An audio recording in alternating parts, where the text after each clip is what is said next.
In 2097, time travel exists, but only in theory. The world's top physicists agree. Time loops, paradoxes, and reality collapses make it too dangerous. But when an underground AI project in Antarctica unlocks a loophole, humanity's biggest secret is revealed. We have already been manipulating time for centuries. A desperate scientist, a rogue time agent, and a ticking countdown to temporal collapse. Can they stop the loop before history erases itself?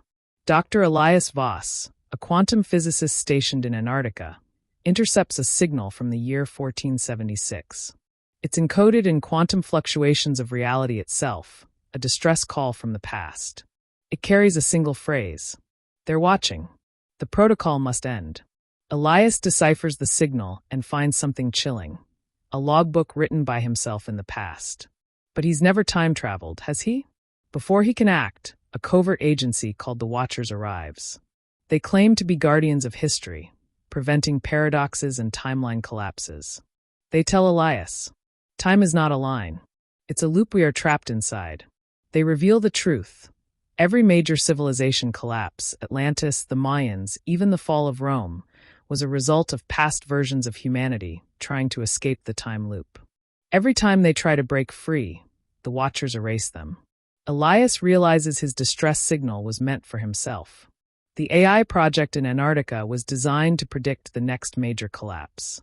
But instead, it found something terrifying. In exactly 72 hours, all recorded history will reset. Elias teams up with an ex-Watcher, Agent Kira Nix, who defected after discovering that the Watchers are just a front. The real controllers of time are the architects, a hyper-advanced civilization from our own future that is stuck in a never-ending loop, manipulating the past to prevent their extinction. And now, they've decided to reset everything. Elias and Kira track the original Watcher archives, hidden beneath the Sphinx in Egypt. Deep underground, they find a quantum device older than human civilization. This is the first machine ever built, the one that started the loop. It was created by the first humans to discover time travel. It's a failsafe, but activating it will shatter time itself. The architects arrive. They give Elias a choice. Let the reset happen. No one will ever know the truth, but history will continue. Activate the failsafe, breaking the loop, but risk erasing humanity forever. Elias makes his choice. Elias activates the failsafe. Time splinters. He wakes up in 1476, standing beside his own past self. The loop didn't break, it just shifted. His past self turns to him and whispers the same words from the distress signal. They're watching. The protocol must end. Elias realizes the truth. Time is not meant to be escaped, it's meant to be rewritten. And then he vanished. 1476. Elias gasped as the world solidified around him. He was no longer in the frozen corridors of the Antarctic Research Station. The air was thick with the scent of damp stone and burning oil. Torches flickered along the crumbling walls of an underground chamber. He turned sharply at the sound of footsteps. A man stood before him, draped in heavy robes, his beard streaked with gray. His piercing eyes studied Elias with something between recognition and caution. "You've arrived," the man said in accented Latin. "I was told you would." Elias opened his mouth to speak, but the man raised a hand. "No need to explain. You are from the future, as was the last one who came before you. And the one before him." He gestured to the walls, etched with symbols, formulas, and diagrams of machines beyond Elias' comprehension. "This has happened before," Elias murmured. "Countless times," the man said. "Each of you arrives with the same goal, to end the loop. And yet, here we stand. Again." Elias' pulse pounded in his ears. "The protocol. It's resetting history. I tried to stop it. You did." The man stepped closer, placing a heavy hand on Elias' shoulder. "And in doing so, you became part of the cycle." Elias traced his fingers along the inscriptions. They weren't just records, they were equations mapping out temporal causality. Someone had been documenting the loop for centuries. "Who are you?" he asked. The man smiled faintly. "A historian, the first observer of the cycle."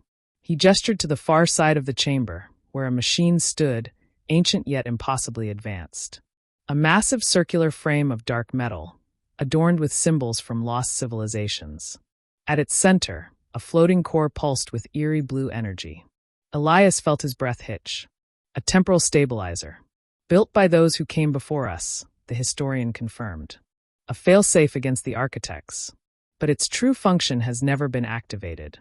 Elias approached the core, its hum resonating through his bones.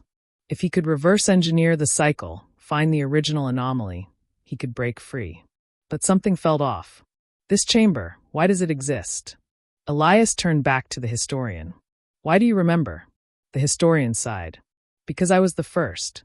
The only one who was spared. Elias' mind raced. You're the anomaly. The only fixed point. Indeed, the historian said. And that is why they always come for me. A deep tremor shook the chamber. They had arrived. The air warped as shimmering figures materialized. The agents of the architects. Their bodies were obscured in shifting layers of fractured light, half in this reality, half in another. You have altered the sequence, one of them said, its voice reverberating in Elias' skull. The protocol must continue. Elias braced himself. The loop is a prison. You've been using us to maintain your existence. The observer must be preserved, another agent intoned. He is the keystone. Without him, time fractures beyond repair. Elias turned to the historian. That's why they never erase you. You're the anchor that keeps the loop intact. The historian met Elias' gaze. Then there is only one choice left. He reached into his robes and produced a blade. A simple, unremarkable dagger. Elias' eyes widened. Wait. But the historian didn't hesitate. With a swift motion, he plunged the blade into his own chest. The world collapsed. Elias gasped as he opened his eyes. He was no longer in the ancient chamber. He was standing in the Antarctic Research Station. The signal monitors were silent. The timeline had reset, but something was different. Kira Nix stood across from him, wide-eyed. You just appeared out of nowhere. Elias' mind reeled.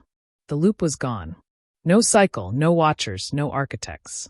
The world had been rewritten. But then he saw it on his desk. A logbook, written in his own handwriting. He picked it up, his hands trembling. The final page contained only one sentence. They will return. Elias looked at Kira, his heart pounding. We need to prepare. Kira frowned. For what? He exhaled sharply. For the next war. Elias looked at Kira, his heart pounding. We need to prepare. Kira frowned. For what? He exhaled sharply. For the next war. Elias flipped through the logbook. His handwriting was everywhere, but the memories didn't exist in his mind. Pages detailed events he hadn't lived yet. Conversations he had never had. It was a warning. They will return. He looked up at Kira, who was already scanning the quantum anomaly logs. There's been an energy fluctuation, she said. Right at the moment she hesitated, her fingers tightening on the console. Appeared. Elias felt a chill crawl down his spine. How bad? Kira exhaled sharply. Bad enough.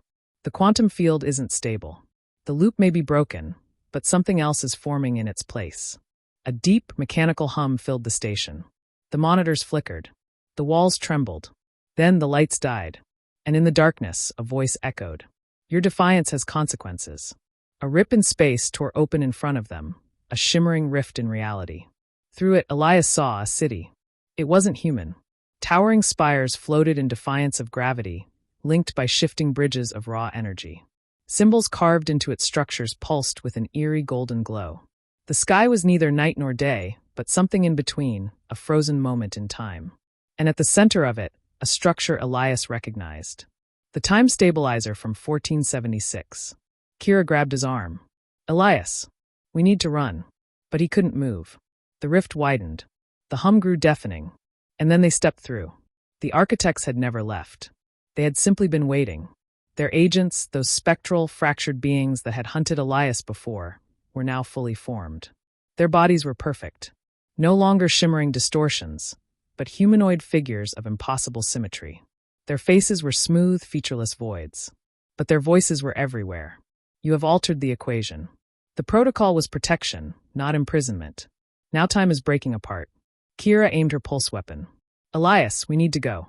But one of the architects raised a single hand, and time froze. Kira's body locked in place mid-step, her breath caught in her throat. Even light itself had stopped moving. Only Elias remained aware. You cannot fix what you do not understand. The tallest of the architects stepped forward. This one was different, taller, darker, its form subtly shifting with each passing second, as if it existed in multiple realities at once. You believe you are free, but you are merely at the beginning of the war. Elias clenched his fists. You're lying. The loop is broken. Humanity has a future now. No. The architect extended a hand. The air around it fractured like glass. And in the cracks, Elias saw glimpses of a ruined earth. Cities frozen in perpetual time dilation. People trapped between seconds, never aging, never moving. A world without a future. Without the loop, the stabilizer is failing. Reality is unraveling. Elias' heart pounded. He had fought so hard to break free. Had he doomed them instead? You will help us restore the protocol, or humanity will cease to exist. Time snapped back into motion. Kira stumbled forward, coughing. The architects remained still, watching Elias. Waiting. Kira grabbed his wrist. Elias, don't listen to them. Elias' mind raced. The loop had been a prison, but was it also a necessary safeguard? If he refused, the architects would let time decay. If he agreed, he would be placing humanity back inside their prison. Choose. The city beyond the rift pulsed, energy surging. It was the heart of their empire, the true origin of the time loop. A plan formed in Elias' mind. He turned to Kira. Can you trust me? She swallowed hard. What are you thinking? Elias faced the architects. I'll help you. Kira's eyes widened. Elias, no. But he was already stepping forward. Good. The architect extended its hand. And Elias took it. In an instant, they were inside the Phantom City. Elias felt time bending around him. Here, the past, present, and future coexisted. He saw glimpses of himself, versions of him from other timelines, all repeating the same battle. They had all failed. But Elias had one advantage. He had the logbook. And as he opened it, the final page revealed something new. A message, written in his own hand. The key is the paradox engine. Destroy it, and the architects fall. You only get one chance. Elias took a slow breath. This was it. The true battle was just beginning.